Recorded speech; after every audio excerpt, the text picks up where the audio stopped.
नमस्कार, स्वदेश एजेंडा देख रहे हैं आप और मैं हूं आपके साथ राखी। एजेंडा में आज बात मोदी सरकार के 12 साल की जनहित से जुड़ी उन योजनाओं की जिन्होंने करोड़ों लोगों की जिंदगी बदल दी। इन 12 सालों में सरकार ने सिर्फ सत्ता संभालने तक खुद को सीमित नहीं रखा, बल्कि योजनाओं और टेक्नोलॉजी के जरिए देश की पूरी तस्वीर बदलने का भी काम किया है। नरेंद्र मोदी ने जब मई 2014 में देश के प्रधानमंत्री के रूप में शपथ ली थी, तब भारतीय राजनीति एक बड़े बदलाव के दौर में प्रवेश कर रही थी। आज 2026 में मोदी सरकार के 12 साल पूरे हो चुके हैं।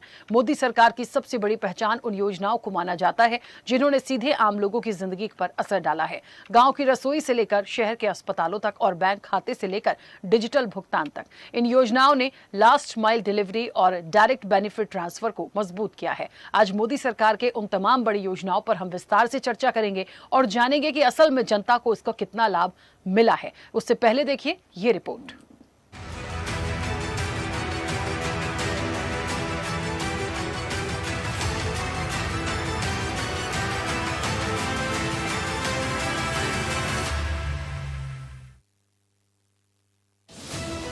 पिछले 12 वर्षों में प्रधानमंत्री नरेंद्र मोदी के नेतृत्व में गरीब कल्याण, बुनियादी ढांचे, इंफ्रास्ट्रक्चर, डिजिटल क्रांति और महिला सशक्तिकरण पर केंद्रित कई प्रमुख योजनाओं का शुभारंभ और संचालन किया गया है। इन 12 वर्षों में आर्थिक और वित्तीय समावेशन के तहत प्रधानमंत्री जनधन योजना से करोड़ों गरीबों के बैंक खाते खोलकर उन्हें सीधे बैंकिंग व्यवस्था से जोड़ा गया। प्रत्यक्ष लाभ हस्तांतरित यानी डीबीटी के तहत सब्सिडी का पैसा बिचौलियों के बिना सीधे लाभार्थियों के बैंक खातों में स्थानांतरित किया गया, जिससे भ्रष्टाचार पर रोक लगी। पीएम मुद्रा योजना में छोटे और सूक्ष्म उद्यमियों को व्यवसाय शुरू करने के लिए बिना गारंटी के 5 से 10 लाख रुपए तक के ऋण प्रदान किए गए। प्रधानमंत्री आवास योजना में गरीबों और बेघरों को पक्के मकान उपलब्ध कराए गए। स्वच्छ भारत मिशन से देश भर में करोड़ों शौचालयों का निर्माण किया गया, जिससे ग्रामीण और शहरी स्वच्छता में भारी सुधार हुआ। जल जीवन मिशन से प्रत्येक ग्रामीण के घर तक नल से जल पहुंचाने के लिए व्यापक स्तर पर काम किया गया। प्रधानमंत्री उज्ज्वला योजना के तहत ग्रामीण और गरीब महिलाओं को धुएं से मुक्त करने के लिए मुफ्त रसोई गैस एलपीजी कनेक्शन दिए गए। स्वास्थ्य और खाद्य सुरक्षा के तहत आयुष्मान भारत के जरिए आर्थिक रूप से कमजोर परिवारों को 5 लाख रुपए तक का मुफ्त स्वास्थ्य बीमा प्रदान किया गया। पीएम गरीब कल्याण अन्न योजना किसान कल्याण में देश के करोड़ों किसानों को कृषि संबंधी जरूरतों के लिए प्रति वर्ष निश्चित वित्तीय सहायता प्रदान की गई। प्राकृतिक आपदाओं से फसल खराब होने पर प्रधानमंत्री फसल बीमा योजना, बेटी बचाओ बेटी पढ़ाओ से बालिकाओं के अस्तित्व, सुरक्षा और उनकी शिक्षा को सुनिश्चित करना, सुकन्या समृद्धि योजना से बालिकाओं के भविष्य के लिए उच्च ब्याज वाली बचत योजना, प्रधानमंत्री मातृ वंदना योजना से गर्भवती और स्तनपान कराने वाली महिलाओं को आर्थिक सहायता देना, डिजिटल और अवसंरचना में डिजिटल इंडिया के तहत यूनिफाइड पेमेंट्स इंटरफेस यानी यूपीआई के जरिए भारत डिजिटल लेन देन के मामले में दुनिया के अग्रणी देशों में शामिल हो गया। मेक इन इंडिया और परिवहन के जरिए राष्ट्रीय राजमार्गों का रिकॉर्ड विस्तार, हवाई अड्डों की संख्या में वृद्धि और वंदे भारत जैसी अत्याधुनिक ट्रेनों की शुरुआत की गई, जिसका सीधा लाभ आम जन को पहुंचा है। हमारा देश के लिए ये गौरव का पल है कि प्रधानमंत्री जी का नेतृत्व में 12 साल भी कंप्लीट हो गया है। इस कार्यकाल में जो काम हुए हैं हमारे देश के लिए, मैं मानता हूं कि हमेशा हमेशा के लिए स्वर्ण अक्षरों में लिखा जाएगा कि भारत इसी समय मोदी जी के कार्यकाल में विकसित भारत की तरफ हमने अपना कदम रखा है।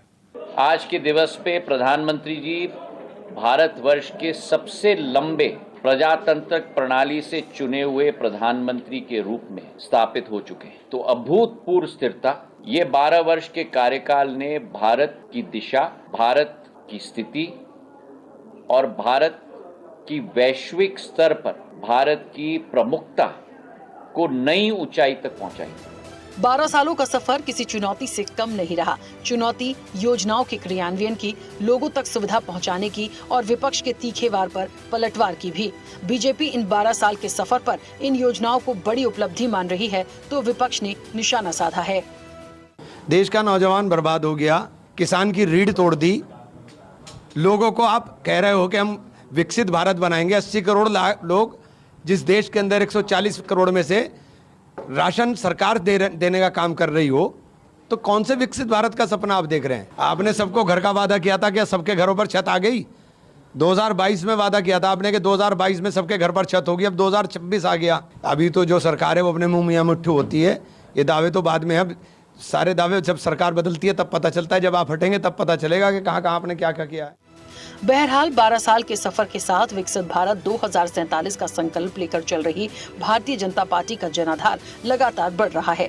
इस जनाधार को रोकने के लिए विपक्ष ने भी कमर कसी है। उधर आने वाले समय में भारत को विश्व गुरु बनाने के लिए बीजेपी ने जो एजेंडा सेट किया है, उस पर सरकार कितना खरा उतरेगी, ये देखने वाली बात होगी। चैनल हेड आरपी श्रीवास्तव के साथ एग्जीक्यूटिव एडिटर राखी वर्मा की रिपोर्ट।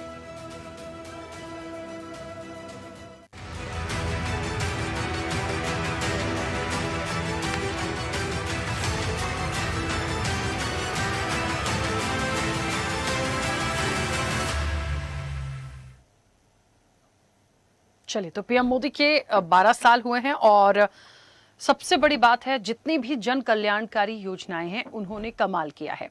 देखिए, कुछ अच्छा होता है, कुछ अच्छी योजनाएं आती हैं, उनका स्वागत होना चाहिए। इन योजनाओं के माध्यम से असल में कितने लोगों को लाभ पहुंचा है और कितनी तरीके से इन सभी योजनाओं का इम्प्लीमेंटेशन हुआ है 12 सालों में, ये एक सवाल जरूर है। हम सीधे चर्चा पर चलेंगे। तमाम मेहमान हमारे साथ जुड़े हैं।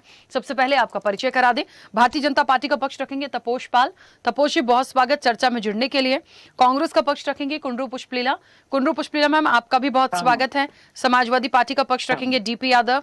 डीपी यादव जी अब से कुछ देर में हमारे साथ कनेक्ट होंगे, उनका भी स्वागत है। जेडीयू का पक्ष रखेंगे के त्रिपाठी, अब से कुछ देर में कनेक्ट होंगे, उनका भी स्वागत है। आम आदमी पार्टी का पक्ष रखेंगी परमिंदर कौर। परमिंदर जी, आपका भी बहुत स्वागत है। और राजनीतिक विश्लेषक है संदीप चौधरी, अब से कुछ देर में हमारे साथ कनेक्ट होंगे, उनका भी स्वागत है। चर्चा की शुरुआत मैं तपोष जी पहले आपसे ही करूंगी। मुझे सुन पा रहे हैं?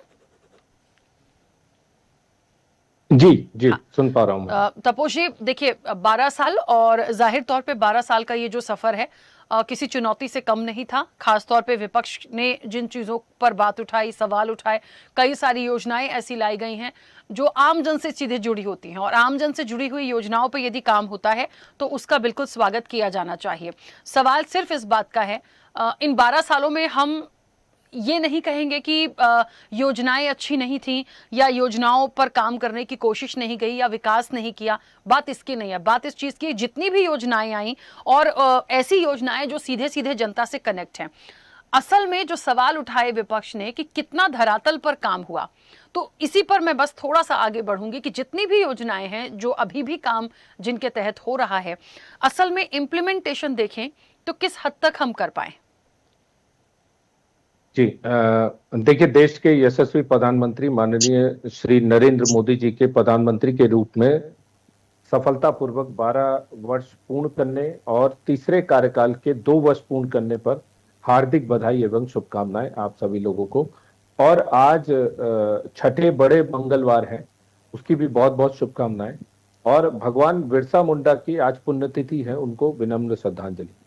देखिए, राम मंदिर से चंद्रयान तक, जनधन से डिजिटल इंडिया तक, कर्तव्य पथ से वैश्विक नेतृत्व तक, मोदी सरकार के 12 साल के परिवर्तन की गाथा बहुत ही जबरदस्त है। गरीब को राशन मिला, किसान को सम्मान मिला, महिला को सशक्तिकरण, युवाओं को अवसर और भारत को वैश्विक पहचान, यही 12 साल की कहानी है। 12 साल सेवा के, 12 साल विश्वास के, 12 साल विकसित भारत की मजबूत नींव के। और अगर आप इसको डिटेल थोड़ा सा देखें तो गरीब कल्याण वेलफेयर फॉर पुअर में 81 करोड़ लोगों को मुफ्त राशन मिल रहा है। 4 करोड़ से अधिक पक्के घर बनाए गए हैं, 10.5 करोड़ से अधिक उज्ज्वला गैस कनेक्शन दिए गए और 12 करोड़ से अधिक शौचालयों का निर्माण किया गया। गरीब कल्याण को राजनीति नहीं, सरकार की प्राथमिकता बनाया है मोदी जी ने। आपको याद होगा कि खुले में शौच करने के लिए महिलाओं को बहुत बड़ी बड़ी बीमारियां होती थी, उन बीमारियों से मुक्ति मिला है। आपको याद होगा कि 1 सिलेंडर के गैस कनेक्शन लेने के लिए 3,000 और 2 सिलेंडर गैस कनेक्शन करने के लिए उसको 10,000 खर्चा करना पड़ता, ब्राइब देना पड़ता था। और उसको रिमूव करके इस कनेक्शन को कितना ज्यादा इजी तरीके से महिलाओं के लिए उपलब्ध कराया जाए। हमें भी याद है कि हम लोग छोटे में जो है लाइन लगा के सिलेंडर लेके बैठे रहते थे और सिलेंडर के गैस की उपलब्धता नहीं होती थी। आज की डेट में देखिए कितना ज्यादा परिवर्तन आया है। युवा शक्ति यूथ एम्पावरमेंट की मैं बात करता हूं कि लगभग 2 करोड़ युवाओं को स्किल ट्रेनिंग मिली है, 40 लाख करोड़ से अधिक मुद्रा लोन मिला है, 2.2 लाख से अधिक स्टार्टअप्स बने हैं, 10,000 प्लस अटल टिकरिंग लैब्स बनाए गए हैं। अब नौकरी मांगने वाले की नहीं, नौकरी देने वाले के लिए युवा तैयार किए जा रहे हैं, जॉब क्रिएटर्स को बनाया जा रहा है। फार्मर्स के वेलफेयर, किसानों के बिना हम कहीं पर भी नहीं एग्जिस्ट करते हैं। पीएम किसान के तहत 4.3 लाख करोड़ की सहायता, 4 करोड़ किसानों को 2 लाख रुपए की फसल बीमा का लाभ, एमएसपी में 26 लाख करोड़ से अधिक की खरीद, रिकॉर्ड खरीद हुई है, आज तक एमएसपी में इतना कभी नहीं किया गया, और 8 करोड़ किसानों को डायरेक्ट किसान क्रेडिट कार्ड से जोड़ा गया है। तो किसान को सम्मान, सुरक्षा और सीधी आर्थिक मदद डीबीटी के माध्यम से वो हमने किसानों को पहुंचाया। महिला सशक्तिकरण, वुमेन एम्पावरमेंट, जो 50% की हम बात करते हैं, तो 32 करोड़ से अधिक जनधन महिलाओं के नाम पे खाते खुले गए। सेना में महिलाओं की कोई भागीदारी नहीं थी, सेना में महिलाओं को स्थानीय कमीशन बनाकर हमने दिया। 3 करोड़ से अधिक लखपति दीदी बनाए गए और 10 करोड़ ग्रामीण महिलाओं को स्वयं सहायता समूहों से जोड़ा गया। नारी शक्ति को विकास की धुरी पर लाया गया और बनाया गया, ये सबसे बड़ा एडवांटेज था। स्वास्थ्य क्रांति, हेल्थ केयर में बस थोड़ा सा और 70 प्लस आयु वर्ग के वरिष्ठ नागरिकों के लिए 5 लाख तक की मुफ्त इलाज, 60 करोड़ से अधिक लोगों को आयुष्मान भारत से कवरेज और 19,000 प्लस जन औषधि केंद्र, जिससे कि सस्ती दवाइयां उपलब्ध हो सके। तो इलाज पहले जो अमीरों का विशेषाधिकार हुआ करता था, हम उसको गरीबों तक लेके आए और उसको गरीबों का आधार बनाया। मध्यम वर्ग को जो राहत दी गई, मिडिल क्लास को, वो 12.75 लाख तक की आय पे टैक्स हमने छूट की व्यवस्था की। उड़ान योजना के तहत 1.6 करोड़ से अधिक यात्राओं का लाभ मिला है और एमबीबीएस के सीटों में 151% की वृद्धि हुई है, जिसमें 1.3 लाख की सीटें बढ़ी हैं। तो मिडिल क्लास को टैक्स, शिक्षा और यात्रा, इन सब में लाभ मिला है। राष्ट्र निर्माण में अगर आप देखें तो 26 शहरों में 1100 किलोमीटर का मेट्रो नेटवर्क हमने स्थापित किया।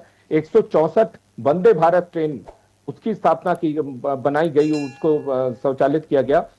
अटल सेतु, चिनाब ब्रिज, सुदर्शन सेतु, बोगीबिल ब्रिज जैसे मेगा प्रोजेक्ट को हमने स्टार्ट किया और फिर कंप्लीट किया। और हवाई अड्डों की अगर संख्या देखें आप तो 74 से बढ़ के 164, 74 से 164 तक। तो इंफ्रास्ट्रक्चर की विकास की एक नई पहचान बनी है इस पूरे उसमें।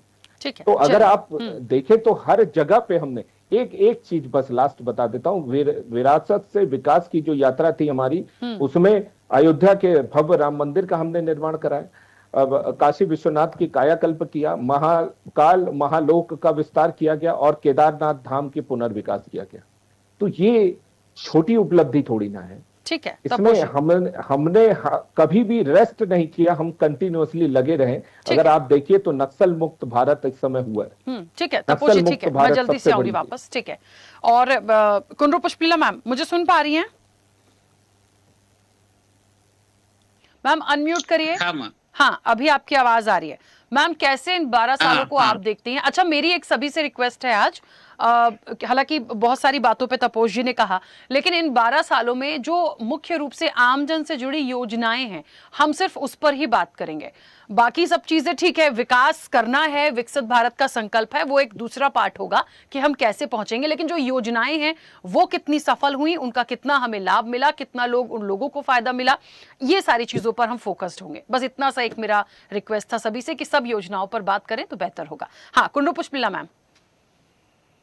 हाँ, योजना ये के बारे में पूछना नहीं मैडम जी। पहला 12 साल में कितना मोदी जी के लिए अपने भैया ने कितना टेम्पल के बारे में क्या क्या प्रसाद चढ़ा लो बोलो, घंटा बजाओ बोलो, देश में राम मंदिर में हमें तो नहीं सुन रहा है, नहीं बचना है हमको। तो ये 12 साल में जब इंदिरा जी से लेकर मनमोहन सिंह तक अभी भी देश की जो आर्थिक व्यवस्था में कितना बदलाव आया, और अपन से जो है नेपाल, बांग्लादेश, उससे कंपेयर करो तो अपन का रुपए का रेट कितना गिर गया है। आज जो है ना, बाहर कंट्रीज जो इन्वेस्टमेंट करते थे वो पूरा भाग गई है। जो निर्मला जी ने जो फेक जो पार्लियामेंट में कहती है कि भारत आगे जा रहा है, कोई फर्क नहीं पड़ता है। मैडम मैं नहीं कह रही हूँ, आपको डाटा मिलेगा। ये लोग इतना झूठ बोल रहे, इतना झूठ बोल रहे हैं, अपन का इंडियन को पूरा बर्बाद करके छोड़ दे रहा है। आज ये रेलवे को छोड़ के आज वंदे मातरम का ट्रेन कितने डब्बे रहते हैं। आज वर्ल्ड में फेमस है हमारा दक्षिण रेलवे। इतना बड़ा रेल को वहां पूरा उनको सत्यानाश करके वंदे मातरम का लगातार इतनी छोटी छोटी डब्बा लगा के उसकी पैसा कितना वैल्यू है, गरीब बैठ सकते क्या। और ये योजना का नाम पे जो बांटने का सिस्टम है, गरीबों के मुंह पर ऐसा फेंकने का सिस्टम है, ये योजना नहीं, ये बर्बादी का सोच है। ये आज मोदी जी 12 साल हो गया देश का बर्बाद करके 12 साल का जश्न बना रहे हैं ना। देश की जनता आज रो रहा है। आज भी हैदराबाद में आप आ जाइए, वो भैया को वहां से जो बात कर रहा था ना, अभी भैया को अभी भी सिलेंडर नहीं मिल रहा हमारा को। आज भी पकाने के लिए इतने परेशान हो रहे हैदराबाद से लेके पूरा स्टेटों में। आज एलपीजी का क्या हो रहा है। आज हम लोग उज्जवल ये जो योजना हम भी शुरू करे थे, उस टाइम पे हम भी दिए थे सिलेंडर, इतना नहीं था वो रेट में कितना फर्क है। आज पेट्रोल का, डीजल का, हर योजना ये लोग कितना लोगों को अभी तक भी चावल दे रहे हैं। कितने लोगों को क्या 5 किलो चावल देने के बजे में आज अपन का सिस्टम के इतना गरीब को बढ़ाने के लिए योजना कर रहे हैं। आज अदानी अंबानी को बढ़ाने के लिए योजना बना रहे थे। आज इकोनॉमी कितना गिर गया, इतना फॉरेन इन्वेस्टमेंट भाग गया। आज कल के एस्टरडे के नाइट में बोला था आप इंपोर्ट गोल्ड का इसमें रेट्स नहीं डालेंगे। इंपोर्ट एक्सपोर्ट के बदले में अमेरिका से जो हो रहा है, इजराइल का जो अभी वार भी चल रहा है, आप देख रहे हैं, ईरान में भी फिर भी चल रहा है। वो ट्रम्प की वजह से हमारा देश का परेशानी इतनी हो गई है। वहां युद्ध हुआ तो इधर इम्पैक्ट दिख रहा है। इतने आके मुझ के बात कर रहे बीजेपी पे, ये लोग उनके घर में आ रहे होंगे क्या, डायरेक्ट मोदी जी ने बेच रहा होगा सब कुछ। आज हमारा जो रेट है, रुपए का रेट से लेके इतनी इंसल्ट हो रहे हमारा देश के बारे में। फॉरेन कंट्रीज में इतना ये भरोसा उड़ गया है कि फॉरेन इन्वेस्टर्स तो भागी गए। आज जो है ना पूरा स्टॉक एक्सचेंज का रेट्स देखो और गोल्ड का देखो। हमारा गोल्ड हमारा खजाने से आप ले लेके उनके पास मनमोहन सिंह था, जब इंदिरा जी था, तब हमारा कांग्रेस था, तब का रेट से अभी का रेट्स में कंपेयर करो। योजना किसके लिए दे रहा मैडम? गरीब को हटाने के लिए, गरीब को बढ़ाने के लिए योजना करे क्या? आज बेटी पढ़ाओ बेटी बचाओ ये जो भी योजना आ रहे, अभी भी देखो मैडम 2 करोड़ का एम्प्लॉयमेंट देता बोल के प्रॉमिस किया था। जब इन्होंने सीएम रहता था, जब गुजरात का, उन्होंने बोला था कि आर्थिक व्यवस्था कोल्ड स्टोरेज में चले गए, रुपए का रेट गिर गया। अभी देखो उसका जो कोल्ड स्टोरेज के निकल के अभी क्या अपन का तो रेट में अपन का 1 रुपए का वैल्यू कितना कम हो गया। फिर अभी प्रधानमंत्री बनने के बाद ये सब हो गया ना। आज वार हो रहा है, उनका इम्पैक्ट हमारा देश में है। आज सबसे डराव माहौल है। 12 साल का भजन करते करते जाके अयोध्या में कर लो ना भाई, जहां हार गया वहां जाके कर लो। हमारे को पब्लिक के लिए कितनी तकलीफ हम लोग उठा रहे हैं। आज हमारा देश के लिए इतना प्राइम मिनिस्टर बन के भी आज 12 साल का क्या बोलता बुढ़ापा आ जा रहा है तो माइंड कम हो जाता ना। वैसे ही चीज 60 इयर्स में पॉलिटिक्स में बाद में कोई भी लीडर रहना है तो आज देखो तो बुढ़ापा के वजह से वो अनपढ़ प्राइम मिनिस्टर हो। आज का देश का जो है ना ग्लोबलाइजेशन रिलेशंस देखो, आज कोई कंट्री से अपन को नहीं। अब जब रशिया से अपन क्रूड ऑयल खरीदते थे, आज उस टाइम में आईपीएल वो कंपनी जितना भी खरीदने वाला कंपनी से इतने आगे चले गए थे, अपन देखते रह गए। अभी आज देखो क्रूड ऑयल का अभी भी लेटेस्ट न्यूज में आ रहा था तो रशिया से कुछ आ रहा था, ये इंडिया वाले लेने के लिए अपन का सरकार डर जा रहा है। क्योंकि अगर ट्रंप को गुस्सा गए तो प्रधानमंत्री को यहाँ पर डालने का ख्वाब देखते रहते हैं, नींद में से भी उड़ जाता है। हमारा देश किसके हाथ में है मैडम? देश हमारा प्राइम मिनिस्टर का हाथ में है। हमारा रेट्स के क्या है बदलाव है। अभी कितना 12 साल हो गए, किसके लिए हो गए भाई? बर्बादी के लिए 12 साल हो गया हमारे देश में। आज अन्नदाता रो रहे हैं। फार्मर्स देखो मैडम, रेट्स देखो, प्याज के कहते प्याज फार्मर ने आके 1 रुपए के रेट में आज भैया ने कह रहे हैं अच्छा खुशी है कहते फार्मर्स। क्या बात कर रहे हैं भैया? खाना खाने से पहले सोचो। आप फार्मर का रेट कितना दे रहे हैं मोदी आने के बाद? वो पूरा फेंक के चले जा रहे हैं। आज कौन सा चीज को क्या रेट मिल रहा है मैडम? एम्प्लॉयमेंट ही नहीं, अनएम्प्लॉयमेंट कुछ ही नहीं है, कोई भी यूथ नहीं है। आज कॉकरोच का बदले में कॉकरोच आने के बाद क्यों डर जा रहा मैडम ये लोग? अभी देखो तो अभी हमारा को इन्फॉर्मेशन मिल रहा है कि आर्थिक व्यवस्था जैसा हमारा राहुल जी ने कहा था वैसे हमारा का आर्थिक व्यवस्था पूरा जीरो हो जा रहा है। अपन का पूरा देश क्राइसिस में है अभी तो फिलहाल। आगे अगर 1-2 साल में हमारा व्यवस्था इतनी गरीबी पे चले जाएंगे अपन तो खाने के लिए भी मोहताज पड़ जाएंगे। ठीक है, तो कुंडू आज पुष्टिला हमारे मैम, ठीक है। ऑपोजिशन लीडर जो बोलते हैं ना वो सुनने के लिए ये लोग तारीफ करने ठीक में है, लगे चलिए मैं हैं। जल्दी से मगर वो वापस आऊंगी। सुनते भी नहीं है मैडम। पार्लियामेंट में भी चर्चा हुआ था इसके बारे में। ठीक है। शशि थरूर जी ने कहा था, उनको आंसर वो जब ने कहा था उन्होंने पहले से वो लोग इतने सीने से वो लोग आर्थिक व्यवस्था के बारे में डर के मारे उन्होंने पार्लियामेंट में पूछा था। हमारे को बात भी नहीं करने दे रहे। हम किसके लिए बात कर रहे हैं ठीक मैडम? है, चलिए। अपोजिशन का मतलब क्या है? सभी लोगों की पब्लिक के प्रतिक्रिया आ लिए जाए, बात कर रहे हैं। जल्दी से वापस आऊंगी। ठीक है, योजना के बारे में क्या अगर योजना किसके पास जा रहा है मैडम? ठीक है। अदानी अंबानी के पास वो फायदा उठाने के लिए कर रहा है इनकी योजना। ठीक है आज मैम, आम प्लीज जनता के लिए रुकिए, बाकी लोगों की इन्होंने। प्रतिक्रिया है, फिर मैं जल्दी से वापस आती हूँ। जीपी यादव जी सुन पा रहे हैं? सुन पा रहा हूँ। आपको मेरी आवाज आ रही है राखी हाँ, जी? आपकी आवाज आ रही है। डीपी यादव जी, 12 साल जन कल्याणकारी योजनाओं पर बात हो रही है, कैसे आप देखते हैं? जी राखी जी, देखिए पूरा देश देख रहा है कि 12 साल पूरा देश बेहाल बदहाल। भारतीय जनता पार्टी ने आज देश को किन परिस्थितियों में पहुंचा दिया है ये पूरा देश देख रहा है। देखिए किस प्रकार से 12 सालों में रुपए का मूल्य कहाँ पहुंच गया, पूरा देश देख रहा है। महंगाई कहाँ पहुंच गई, पूरा देश देख रहा है। महंगाई रुकने का नाम नहीं ले रही है।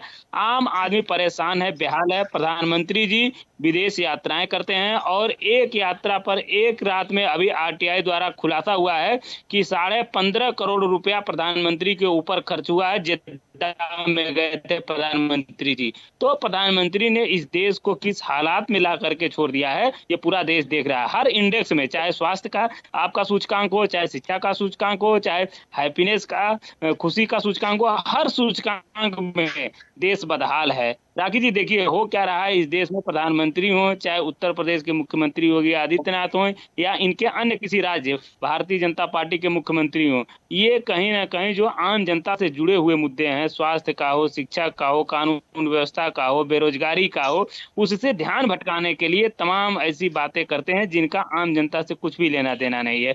अब बताइए, ये 29 रुपया सिलेंडर पर अभी इन्होंने बढ़ाया, उसके पहले डीजल पेट्रोल पर इन्होंने बढ़ोतरी किया था। डीजल पेट्रोल पे बढ़ोतरी का मतलब राखी जी आप भी जानते हैं, हम भी जानते हैं कि उसमें अगर बढ़ोतरी हुई तो रोजमर्रा से जुड़ी हुई हर चीज में बढ़ोतरी होना निश्चित। महंगी हो रही है, इलाज कराना मुश्किल हो रहा है लोगों को, शिक्षा जो व्यवस्था बिल्कुल चरमराई हुई है। अब आम आदमी अपने बच्चों को पढ़ाने के लिए सोच रहा है कि उसका कहाँ पढ़ाए। सरकारी स्कूलों का इन्होंने सत्यानाश कर दिया है। उत्तर प्रदेश में प्राइमरी स्कूल लगभग बंदी की कगार पर आ गए हैं। 50,000 स्कूल ऐसे हैं जहां पर एकल मास्टर हैं, वहां पर शिक्षक ही नहीं है। एक शिक्षक कक्षा 1 से लेकर 5 तक कैसे पढ़ाएगा। अभी मध्य प्रदेश का भी यही आ रहा था, सरकारी स्कूलों में दाखिला पिछले 10 सालों में लगभग 70% कम हो गया है। तो आखिर ये देश में हो क्या रहा है। देश को जब प्रधानमंत्री को जवाब देना चाहिए तो प्रधानमंत्री इधर उधर की बातें करते हैं। कभी अपने मन की बात करेंगे, कभी इधर की बात करेंगे, कभी उधर की बात करेंगे, कभी चले जाएंगे विदेश में, किसी को टॉफी बांटेंगे, किसी को चॉकलेट में उलझाए रहेंगे, बहलाएंगे फुसलाएंगे। तो अब देश जो है इनके 2024 के लोकसभा चुनाव में इसका इंडिकेशन हो गया था राखी जी। लेकिन दुर्भाग्य ये रहा कि जो है इंडिया गठबंधन के ही कुछ दल थे जिनको अच्छा प्रदर्शन करना चाहिए था, जैसे मध्य प्रदेश हो गया, राजस्थान हो गया और भी राज्य हैं, वहां पर अगर अच्छा प्रदर्शन हुआ, हम इस बात को मानते हैं। जैसे उत्तर प्रदेश में तो आज भारतीय जनता पार्टी केंद्र में नहीं रहती। चलिए बातें जो है पीछे छूट गई हैं। उत्तर प्रदेश में फिलहाल समाजवादी पार्टी इनको सत्ता से बेदखल करने जा रही है। समाजवादी पार्टी की सरकार बनेगी, 12 सालों उसके की बाद कोई भी ऐसी एक योजना आपको नहीं लगती जो अच्छी है या आम जन को उससे लाभ मिला है? आपको नहीं लगता कोई भी एक योजना जो आपको लगता हो? एक योजना भी नहीं है। आप स्वयं बताइए किसी योजना का नाम।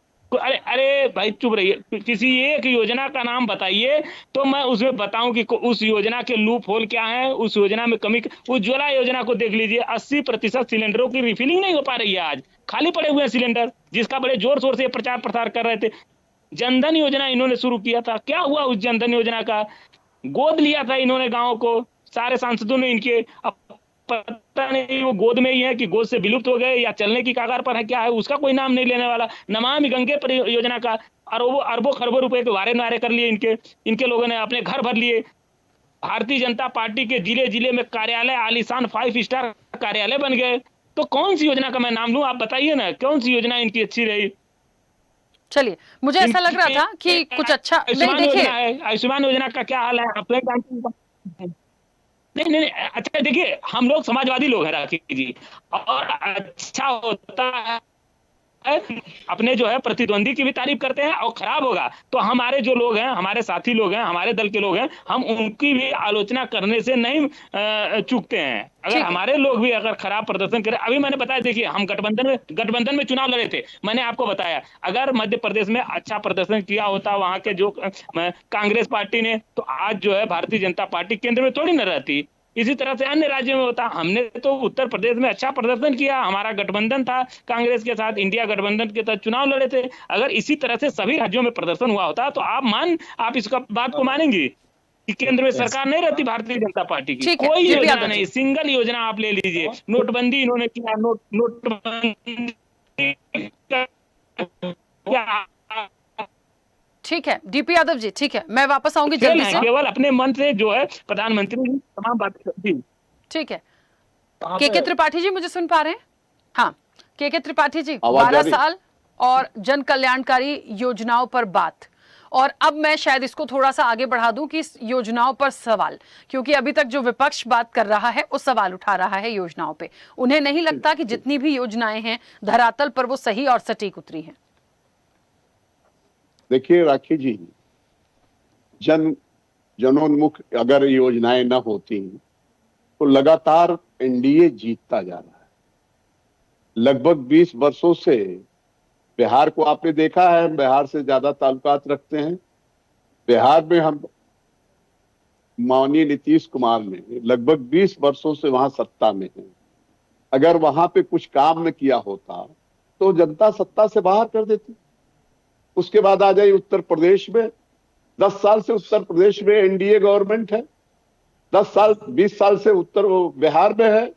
और अभी आपने देखा जितने भी चुनाव होते जा रहे हैं उसमें हमने नहीं वोट डाला है। ये तो हमेशा ईवीएम की बात करते हैं, ये तो हमेशा एसआईआर की बात करते हैं। तो जहां जनता से जुड़े मुद्दों को अगर आप नहीं उठाएंगे तो वो आपके साथ हो क्या रहा है? आपको तो आत्मचिंतन, आत्ममंथन करना चाहिए इंडी गठबंधन को बैठ करके। और हमारी योजनाएं हैं वो जनोन्मुख है, इसलिए हम सत्ता में हैं। नंबर 1, हमने 50% तो पंचायत राज में आरक्षण दिया। हमने घर से जल से नल योजना दिया हर घर को। हमने हर घर को शौचालय दिया। हर घर को महिलाओं के लिए तमाम योजनाएं हमने निकाली और उनके सशक्तिकरण की योजनाएं निकाली। खासकर बिहार में हमने सबसे बड़ा जो कदम उठाया, हिंदुस्तान की पॉलिटिक्स में शायद ही कोई नेता, जिसमें बड़े विपक्ष के बड़े कद्दावर नेता लोग बैठे हैं, कि हमने जो गांधी के सपनों का था नंबर 1 का, कि गांधी का एक सपना था कि देश में कोई भी नशाबंदी होनी चाहिए। पूरा बिहार नशाबंदी से परेशान था। वहां की महिलाओं की आवाज को सुनते हुए माननीय नीतीश कुमार ने देश में, बिहार में नशाबंदी लगा दी। और नशाबंदी का प्रभाव ये होता है, कोई भी हिंदुस्तान का आज एक गुजरात है और कोई हिंदुस्तान का राज्य नशाबंदी के लिए तैयार नहीं है आज की तारीख में। क्यों? इससे सबसे बड़ा इकोनॉमी को नुकसान पहुंचता है। लेकिन इस पे भी हमने काम किया। तो ये कहना, और हमने हर 80 करोड़ लोगों को तो हमने राशन दिया, हमने बिजली दिया, हमने पानी दिया, हमने उनके लिए आयुष्मान कार्ड बनवाया गरीबों के लिए। तो ये सारी चीजें वहां जनता देख रही है। खासकर महिलाओं की बात करता हूं मैं बिहार में। वहां की महिलाएं आगे आकर के, आप देख रही, हमारी पिछले बार 43 सीटें थी, इस बार हमारी 85 सीटें। हमें एसआईआर, ये वोट चोर गद्दी छोड़, इससे नारों से विपक्ष का जो नारा है वो व्यक्तिगत नारा है, और उस व्यक्तिगत नारे को हिंदुस्तान की जनता बहुत करीब से जानती है। और इनके जो कारनामे हो किसी से छुपे नहीं है। अब आप सोचिए कि राहुल जी क्या कहते हैं, वोट चोर है, राफेल चोर है, गद्दी छोड़, अरे भाई ये थोड़ा सा रखिए, जनता से जुड़े मुद्दे उठाइए। अगर जनता से जुड़े मुद्दे उठाते तो बहुत कुछ बदल सकता था। जनता आपको देना पड़ेगा, कोई वायबल रास्ता आपको निकाल के देना पड़ेगा। जनता को कोई एक आपको एक फ्रेम वो देना पड़ेगा कि हमारा ये विकल्प है। आप तो विकल्प देने में नहीं कामयाब रहे। अडानी अंबानी की बात करेंगे, अरे अडानी अंबानी देश में आपके कांग्रेस के राज्यों में जाकर के बड़ी बड़ी योजनाएं लगा रहे हैं। उनके साथ तो देख रहे हैं तेलंगाना के मुख्यमंत्री उनके साथ बैठ करके प्रेस कॉन्फ्रेंस कर रहे हैं। अरे भाई ये कैसे चलेगा? ये दोहरी व्यवस्था कैसे चलेगी? अगर ये दोहरी व्यवस्था चलती होती तो आप तो छा जाते। आपको हिंदुस्तान की जनता नकार नहीं देती। 12 साल हो गए, सबसे बड़ा कार्यकाल आपका रहा, सबसे बड़ा कार्यकाल नरेंद्र मोदी जी का है। आज वर्ल्ड में, चूंकि अभी एक प्रवक्ता जी कह रही थी कि वर्ल्ड में एक क्राइसिस है, उस वर्ल्ड की क्राइसिस को अगर देखें, अगर ये जाए थोड़ा सा उसको निकाल ले दुनिया के देशों का, कितने % आयल में बढ़ोतरी हुई थी, कितने % हुई है, उसको आप अवलोकन कर ले। हमारे यहाँ तो 3 रुपए 4 रुपए 10 रुपए बढ़ा हुआ, उनके यहाँ तो 20% 36% तक बढ़ा हुआ है। कहीं कहीं सारे काम ठप पड़े हुए हैं। हमारा हिंदुस्तान आज चल रहा है, इसको आप कब सोच रहे हैं? आज हिंदुस्तान में कहीं कोई लाइन नहीं लगी है, कहीं कोई पेट्रोल और डीजल के लिए कहीं क्राइसिस नहीं है। आपका सबसे बड़ी क्राइसिस थोड़ी बहुत थी एलपीजी पे, वो भी धीरे धीरे खत्म हो रही है। तो भारतवर्ष जो है सुरक्षित है तरीके से। हमने हर तरीके के सड़कों का जाल बिछाया, जीएसटी का फायदा दिलाया, शौचालय दिया, और क्या चाहिए? आज की इकोनॉमी आप देखिए, हमारे उत्तर प्रदेश की इकोनॉमी 3रे नंबर पे आ गई है। आप अभी सपा के लोग कह रहे थे, बताइए 3rd नंबर पे हम है। महाराष्ट्र और तमिलनाडु के बाद उत्तर प्रदेश आ गया है, और उत्तर प्रदेश में ज्यादा नहीं। अगर इस बार भी योगी हो गए तो मैं आपके चैनल के माध्यम से कहता हूँ, क्या लाभ है? त्रिपाठी जी बताइए ना, आम जनता को क्या लाभ मिल रहा है? नंबर 1 इकोनॉमी होगी। जाके रखना चाहते हैं देश को आंकड़ों में नहीं, ये तो जनता देख रही। अरे भाई जनता तो देख रही, मैंडेट दे रही है। उलझा के रखना चाहते हैं। अरे भाई जनता मैंडेट दे रही भाई। का लाभ मिल रहा है। अरे भाई जनता मैंडेट दे रही, हम तो नहीं मांग रहे ना। केवल आप कथा बांध रहे हैं यहाँ पर बैठ करके, केवल तो सुना। डीपी यादव जी 1 सेकंड रुकिए। डीपी यादव जी 1 सेकंड, बीच में प्लीज, बाकी 2 मेहमान वेट कर रहे हैं, बीच में मत बोलिए इस तरीके का।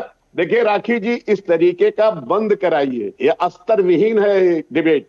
मैं इनके बोलने पे कभी एक शब्द बोला या कोई आपके प्रवक्ता जो बोल रहे हैं, मैंने किसी ज्यादा देर बर्दाश्त नहीं हो पाता। बोले क्या कर सकते हैं? अच्छा बोलिए। डीपी यादव जी ने इंटरप्ट मत करिए सर, क्योंकि सभी लोगों को प्रॉपर टाइम दे रही हूँ, कोई एक दूसरे के बीच में नहीं बोला। दोबारा से मैं समय देती हूँ, उसमें तब आप अपनी आपत्ति दर्ज कराइए। आप अपनी वाणी पे हिंदुस्तान बदल दीजिए, आप हिंदुस्तान बदल दीजिए। ठीक है, के त्रिपाठी जी जल्दी से कंप्लीट करिए।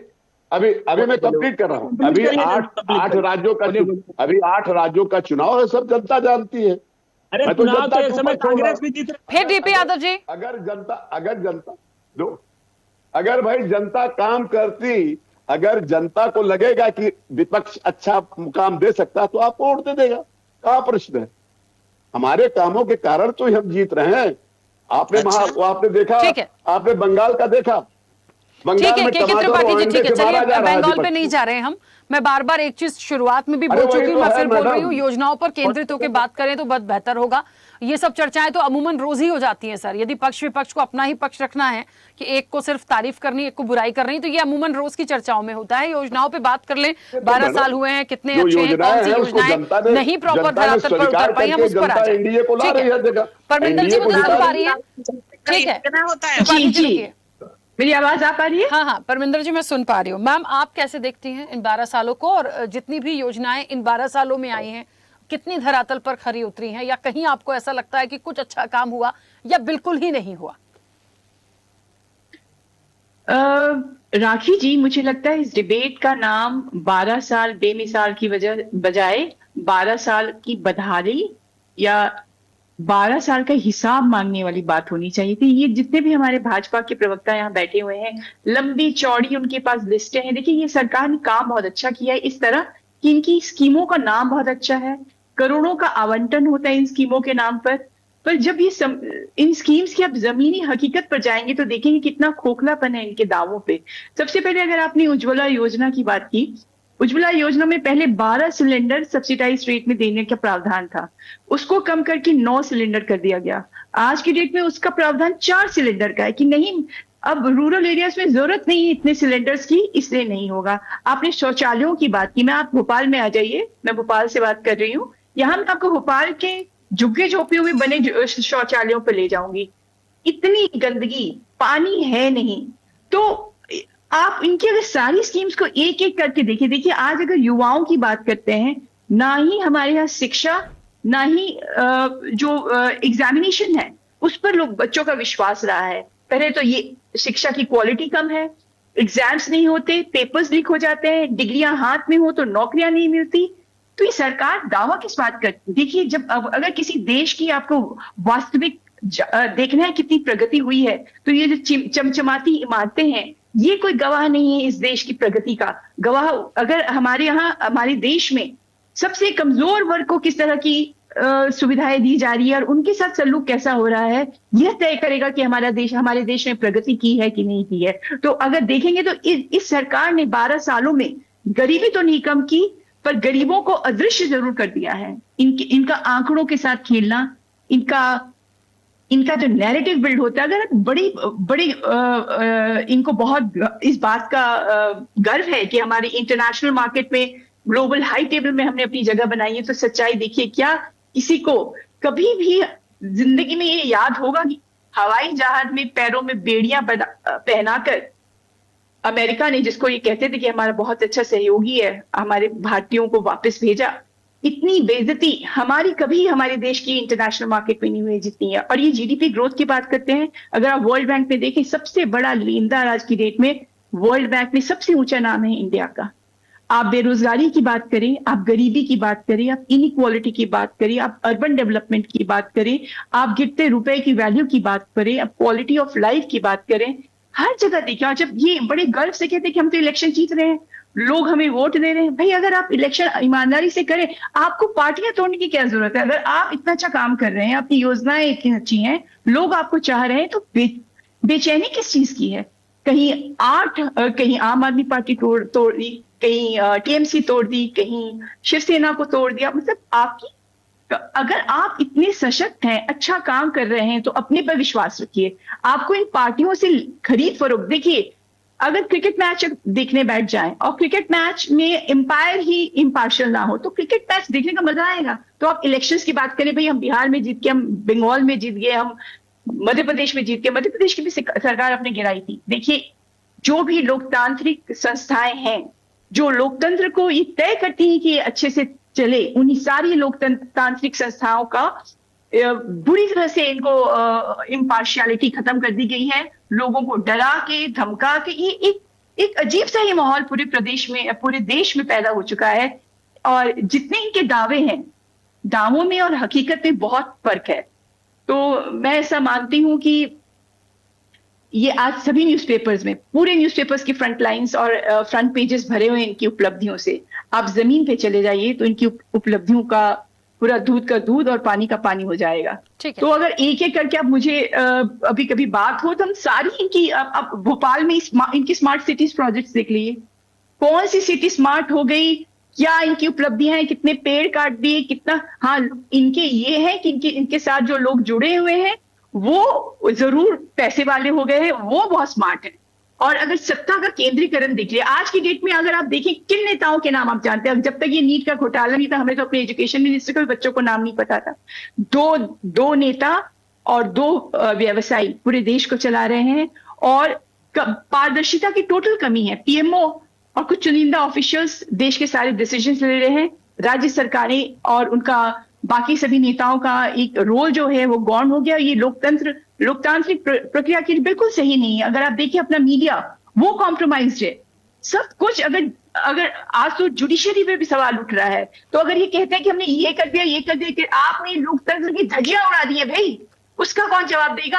आने वाले कई सालों के लिए आपने जो समाज में ध्रुवीकरण किया है, एक नफरत की आग जो फैलाई है, उसका जवाब कौन देगा? तो मैं तो बिल्कुल इनके जितने भी दावे हैं उनको सिरे से निकालती हूँ। अगर इतना ही अच्छा होता, आज हमारे रुपए का आप एक्सचेंज वैल्यू देख लीजिए, हमारी इंटरनेशनल मार्केट में हमारी साख देख लीजिए, अब कोई भी विवाद होता है, आज पाकिस्तान हमसे आगे चल रहा है मसले सुलझाने में। ये कहते थे कि हमारी इंटरनेशनल बहुत पकड़ है। तो वाकई भाजपा को ठीक है परमिंदर जी, ठीक है, मैं वापस आऊंगी जल्दी। जी संदीप जी मुझे सुन पा रहे हैं? पाकिस्तान हमसे आगे जा रहा है। संदीप जी, अरे वाह। ओवरऑल इन अगर 12 आपको सालों कुल को की देखें अच्छी कंडीशन और दिखे तो योजनाओं आप पाकिस्तान अगर आगे ये नहीं योजनाओं पर ही है तो मुझे फॉरेन लगता है पॉलिसी में उसको कैसे जोड़ता आप वो देखते जो हैं ज्यादा बाकी नहीं कोई 12 और अच्छी सालों में कंट्री जितनी भी दिखती है योजनाएं चलिए, आई इंडिया हैं के उनमें से अलावा तो कोई आप भी उधर योजना गाने बिना अच्छी मर नहीं रहा है रही या फिर उनके इम्प्लीमेंटेशन में कमी रही? देखिए राखी जी, एक छोटी सी बात बता के बात शुरू करूंगा। एक राजा का दरबार लगा हुआ था, उसमें एक गायक बहुत अच्छा सुना रहे थे और राजा बार बार घोषणा कर रहे थे कि इनको मोतियों का हार दिया जाए इस गाने के ऊपर। फिर उन्होंने दूसरा गीत सुनाया, उसके ऊपर कहा इन्हें हीरो का हार दिया जाए, फिर सोने की मालाएं दी जाए। वो प्रोग्राम खत्म हो गया, वो सुनाने वाला गायक अपने घर चला गया, राजा जी अपने दरबार में चले गए। गायक इंतजार करता रहा कि वे सोने के हीरे के जो हार मुझे मिलने थे वो मिले नहीं। एक दिन वो दरबार में पहुंचा तो राजा ने उसको बुलाकर कहा, आप सुना रहे थे, मेरे कानों को अच्छा लग रहा था, मैं जो घोषणाएं कर रहा था वह आपके कानों को अच्छा लग रही थी। तो देश के अंदर राजनीति कुछ ऐसी है, जो हमारे कांग्रेस के, आम आदमी पार्टी के दूसरे साथी बैठे हैं, जब मोदी जी घोषणाएं कर रहे थे कि 100 स्मार्ट सिटी बसेंगे, तो वो चाहे पक्ष के लोग थे चाहे विपक्ष के, सबको अच्छी लग रही थी। जब मोदी जी कह रहे थे 15-15 लाख मिलेंगे, चाहे विपक्ष के थे चाहे पक्ष के थे, सबको अच्छी लग रही थी। जब मोदी जी कह रहे थे 2 करोड़ रोजगार हर साल दूंगा, चाहे पक्ष के लोग थे चाहे विपक्ष के, सबको अच्छी लग रही थी। लेकिन वो चीजें जमीन पर नहीं उतरी, तो फिर हकीकत का पता चलता है हकीकत क्या है। देखिए, जब सरकारें चलती हैं राखी जी, कुछ चीजें अच्छी होती हैं, कुछ चीजें खराब होती हैं। मैं बताना चाहूंगा, मुझे जो अच्छी लगती है मोदी जी की स्कीम, जो आयुष्मान भारत वाली जो स्कीम है, आयुष्मान कार्ड, वो मुझे लगता है एक नई चीज थी हमारे देश के लिए। बहुत सारे लोगों को उसका फायदा हुआ और हमने ये आम लोगों के बीच में जब हमारी उठ बैठ होती है, लोगों को सुनते हैं, क्योंकि मेरी बैकग्राउंड गांव से भी आती है, मैं गांव में भी जाता हूं, तो अप्रिशिएट करते हैं लोग इस योजना को कि बहुत अच्छी स्कीम थी। और मैं इसको इसलिए तारीफ करता हूं कि ये चीजें हमने यूरोपियन कंट्री में सुनी थी। जो हमारे फ्रेंड्स लोग बाहर रहते हैं वो बताते हैं कि वहां ऐसा कार्ड बन जाता है, अपना जाओ इलाज कराओ, कुछ भी देना नहीं होता, सरकार पे करती है। तो ये वाकई एक ऐसी चीज थी जिसकी मैं तारीफ करूंगा। लेकिन कई चीजें ऐसी रही जिस मामले में अगर आप हिंदुस्तान को देखो, मैं बीजेपी के ही पूर्व प्रधानमंत्री का नाम लूंगा, अटल बिहारी वाजपेयी जी को मैं सुन रहा था। उनके अंदर वो हिम्मत थी, या कि ये हिंदुस्तान के अंदर वो हिम्मत थी, क्योंकि हिंदुस्तान को वो रिप्रेजेंट कर रहे थे। उन्होंने ये बात खुले मन से कही कि अरबों की जमीन को इसराइल को खाली करना पड़ेगा, जो वो वहां कब्जा करके बैठा है। कि जिस तरीके से हम ये चाहते हैं पाकिस्तान जो हमारा जम्मू कश्मीर का हिस्सा उसने कब्जाया हुआ है पीओके, उसको खाली करे। इसी तरीके से हमें ये बात कहते हुए कोई गुरेज नहीं है, और मैं कहना चाहता हूं कि भाई इजराइल खाली करेगा। तो ये एक नेता का दम था, ना वो व्यक्ति, ना वो हिंदुस्तान का प्रधानमंत्री अमेरिका से डरता था, ना किसी दूसरे देश से डरता था। लेकिन आज की तारीख में आप देखिए, अमेरिका के साथ में एक देश लगता है वेनेजुएला। वेनेजुएला के राष्ट्रपति को किस तरीके से अमेरिका उठाकर ले जाता है, उनकी वाइफ को भी उठा करके ले जाता है। आज तक हिंदुस्तान की तरफ से या प्रधानमंत्री जी की तरफ से न एक ट्वीट किया गया, न इस पर नाराजगी तक जताई गई, न इसे असंवैधानिक करार दिया गया। इससे ये पता चलता है कि कहीं ना कहीं हम दबाव में हैं, हम कंप्रोमाइज की राजनीति करते हैं, या आप ये कह सकते हैं कि कोई ऐसी बात हमें नहीं कहनी है जो ट्रंप को बुरी लग जाए। तो ये तो हमारा इंटरनेशनल लेवल का मामला हो गया। अब देश की तरक्की और उन्नति के लिए चाहे 10 साल हो जाए, चाहे 5 साल हो जाए, कई लोग छोटे से कार्यकाल में बहुत बड़ा काम करके चले जाते हैं। मैं बताऊं, चौधरी चरण सिंह 1 साल भी प्रधानमंत्री नहीं रहे और उनको भारत रत्न मिला, और इसी बीजेपी की सरकार ने दिया। इसका मतलब वो छोटे से कार्यकाल में एक बड़ा काम करके चले गए। आज सबसे पहले हमारा कृषि प्रधान देश है राखी जी। मैं किसानों की बात करूं, एक बहुत बड़ा आंदोलन किसानों ने किया देश के अंदर, वो इसी मोदी सरकार में हुआ। उसके बाद आपने देखा, जो पूर्व में प्रधानमंत्री हुए, चाहे किसी का कार्यकाल छोटा रहा, चाहे किसी का बड़ा रहा, चाहे कोई किसी भी दल से हुआ, मैं किसी एक दल का नाम नहीं लेना चाहता, उसमें बीजेपी के भी प्रधानमंत्री हुए अटल बिहारी वाजपेयी। वो किसान को जो खाद का बैग दे रहे थे, डीएपी दे रहे थे, एनपीके दे रहे थे, यूरिया दे रहे थे, वो 50 किलो का दे रहे थे। इसका मतलब किसान के लिए अच्छा था। आज वो 50 किलो का बैग की कीमत तो बढ़ गई है, उसका वजन घटकर 45 किलो हो गया है। इसका मतलब किसान के साथ इंसाफ तो नहीं हो रहा है बिल्कुल भी। दूसरी चीज छात्रों की आ जाती है, क्योंकि दुनिया में पहले नंबर पर हमारा देश है भारतवर्ष, जिसके अंदर सबसे ज्यादा युवा है। लेकिन जो दुख होता है, जो तकलीफ होती है, वो इस बात की है कि वही युवा दुनिया में, वो भी हमारा ही पहला देश है जो सबसे ज्यादा बेरोजगारी को झेल रहा है। सबसे ज्यादा रोजगार पूरी दुनिया में अगर आज किसी देश को चाहिए तो वो हिंदुस्तान को चाहिए। और मुझे दुख इस बात का होता है, अगर अब से 12 साल पहले हिंदुस्तान के अंदर, आप कभी गुड़गांव गए होंगी, IMT मानेसर एक बड़ी इंडस्ट्री आपने देखी होगी, आप नोएडा आई होंगी, फिल्म सिटी और पूरा बड़ा इंडस्ट्री आपने देखी होगी। जब नारायण दत्त तिवारी जी मुख्यमंत्री बने तो उन्होंने उत्तराखंड में 2 इंडस्ट्रियल एरिया बनाए बहुत बड़े।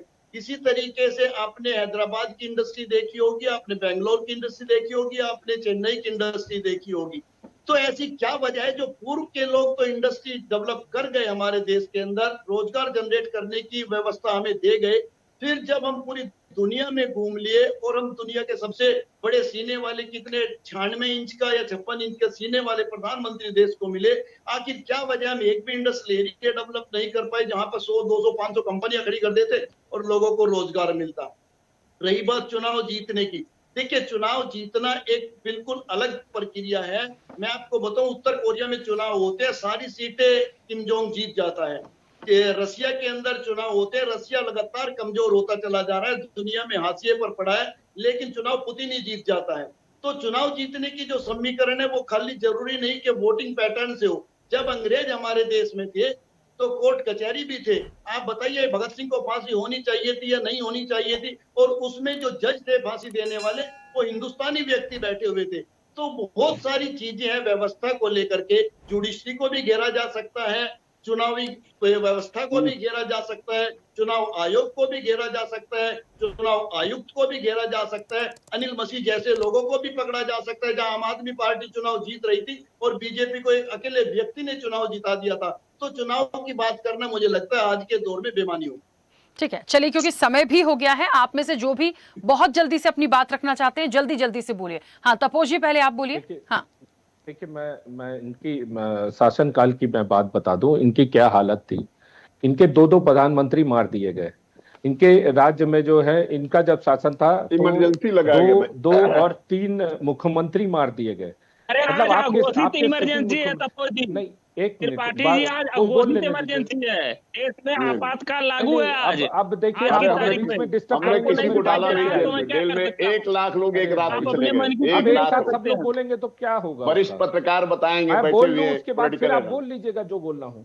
हाँ। देखिए, इंदिरा गांधी आवास में मार दी गई, राजीव गांधी मद्रास में मार दिए गए, बेअंत सिंह पंजाब में उड़ा दिए गए, विद्याचरण शुक्ल नक्सलाइट्स ने उड़ा दिया। जिस बसवा राजू ने मारा था उसको हमने अभी मारा, अभी खत्म किया। नक्सलाइट्स को पूरे देश से हमने खत्म किया। इनके समय में तमिल आतंकवाद था, LTT, उसके बाद नक्सलाइट्स था, ईस्ट के जो लोग थे वहां पे आतंकवाद था, POK में आतंकवाद था, पंजाब में आतंकवाद था।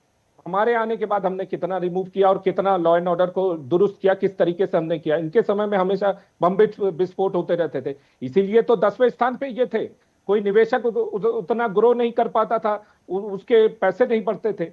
हम जब आए और हमने इसको जब लॉ एंड ऑर्डर को ठीक किया, उसके बाद से देखिए अब तीसरी अर्थव्यवस्था हुई है। और यही चीज यूपी में भी हो रहा है। वहां पे माफिया और मच्छर, इन दोनों को खत्म किया जा रहा है। एक चीज और बता दूं, इन 12 सालों में ट्रिपल तलाक खत्म हुआ है, राम मंदिर बना है, धारा 370 खत्म हुआ है, वक्फ बोर्ड खत्म हुआ है, सर्जिकल स्ट्राइक किए हैं, 32 देशों ने सर्वोच्च सम्मान हमें दिया है। CA पे हमने काम किया, GST हमने किया। ठीक है तपोज जी, ठीक है। हाँ कुंडू पुष्पिला, आप कुछ कहना चाह रही हैं? GST की वजह से आज तक वैसे भी हमारी इम्पैक्टेड है। आपने GST और जो नोटबंदी की, उसका भार अभी तक हमारी इकोनॉमी झेल रही है। 35% आरक्षण हम लेके आए। और नोटबंदी तो आपको मैं बता दूं, नोटबंदी के बाद फिर डिजिटल ट्रांजैक्शन स्टार्ट हुआ। P चिदम्बरम ने संसद का बयान है कि नकली नोट पाकिस्तान में छप रहे हैं, हम असमर्थ है उसको रोकने में। ठीक है तपोज जी, ठीक है। कुंडू पुष्पिला मैम जल्दी से बोलिए मैम, समय हो गया। मुंबई अटैक के बाद SM कृष्णा ने पाकिस्तान को अनुदान देने का काम किया था। तो ये ये राखी जी, पूरे देश में एक 25 क्या जून हमारा को एक ही रात में प्राथमिक- लाखों लोगों को जेल में डाल दिया, मीसा और डीआईआर में। ये देश का लिए सबसे बड़ा घातक है। आप रुकिए ये भैया, डेमोक्रेसी की बात करते हैं, ये और डेमोक्रेसी ये की बात चुनाव करते हैं। त्रिपाठी जी, जीतने की ठीक है, बात कर रहे एक थे, बात तो मैम सही है। कंप्लीट करिए जल्दी से प्लीज। तो चौधरी साहब चुनाव के लिए बात कर तपोश जी, रहे थे, प्लीज एक गलत मिनट तरीके रुकिए। से चुनाव तो तपोश जी, ये प्लीज जीतते रुकिए। रहे हैं। नहीं, आप बताइए ना, जब से ईवीएम आया है इनका कभी भी 15 से 20% से ऊपर वोट परसेंटेज नहीं गया। क्यों नहीं गया है? इसीलिए नहीं गया, जब फोटो पहचान पत्र बना, फोटो पहचान पत्र बनने से पहले इनके 40% वोट जाते थे। तो आप जो तानाशाही की बात कर रहे हैं, कांग्रेस इसी तरीके से जीतती आई है और इस देश को हाशिए पे रखा है। सही बात। आप जो बोल रहे हैं ना, आप जो प्राइम मिनिस्टर है उनको आप मार जो दिए। बोल रहे हैं, क्या नेहरू को जिस समय मिला थे, नेहरू जिस समय सत्ता संभाले थे, टीओके हमारे पास था, लद्दाख हमारे पास था, यहाँ पे हमारे जो है मैक्सिमम हमारे से जगह थी, कच्छद्वीप आपने दे दिया। चलिए, ठीक है। तमिल ये पक्ष विपक्ष की नोकझोंक है जो चलती रहेगी। फिलहाल एक चीज कम से कम निकल कर आई कि किसी को तो लगा कि कुछ योजनाएं अच्छी हैं। बाकी देखिए, मैंने शुरुआत करी थी और कहा था कि हर चीज में खामियां निकालना ठीक नहीं होता है। जो अच्छा है उसको अच्छा बोल दीजिए। फिलहाल समय बहुत हो गया। आप सभी का बहुत शुक्रिया इस चर्चा में जुड़ने के लिए। देखिए, 12 साल मुझे पहले ही मालूम था, 12 साल बात होगा मोदी सरकार के और जाहिर तौर पर जन कल्याणकारी योजनाओं की बात होगी तो विपक्ष कभी भी इन चीजों को सराहेगा नहीं। आयुष्मान भारत योजना की जहां तक बात है उसे संदीप जी ने सराहा, क्योंकि उन्होंने बहुत नजदीक से इन चीजों को देखा कि उसका फायदा मिल रहा है। देखिए, आपको घर मिल रहा है, आपको शौचालय की व्यवस्था है। मैं ये नहीं कह रही हूं, यदि मान लीजिए फॉर एग्जाम्पल आपको 10 शौचालय बनाने हैं और आपने 5 ही बनाए हैं, 5 नहीं बनाए, तो ये सरकार की जिम्मेदारी है कि उनकी मॉनिटरिंग करके धरातल पर उसे इंप्लीमेंट कराएं। ऐसी पूरी योजनाओं का पूरा लाभ मिल रहा है, ये जरूर एक सवाल हो सकता है, लेकिन उसकी मॉनिटरिंग और उसका इंप्लीमेंटेशन सरकार की जिम्मेदारी है। और यदि सबको सारी चीजों का लाभ मिलेगा तो मुझे नहीं लगता इतने सवाल आएंगे और इतनी चीजों पर बात होगी। लेकिन हाँ, विपक्ष है, विपक्ष का काम भी है और अधिकार भी है सवाल उठाना, तो वो यही करते रहेंगे। फिलहाल चर्चा में इतना ही। बने रहिए स्वदेश न्यूज के साथ। सबसे पहले देश। ऐसे ही वीडियोस के लिए लाइक करें, शेयर करें, फॉलो करें। YouTube पर जाकर सब्सक्राइब कर बेल आइकन दबाना ना भूलें और ताजा अपडेट्स के लिए स्वदेशलाइव.com पर जरूर जाएं।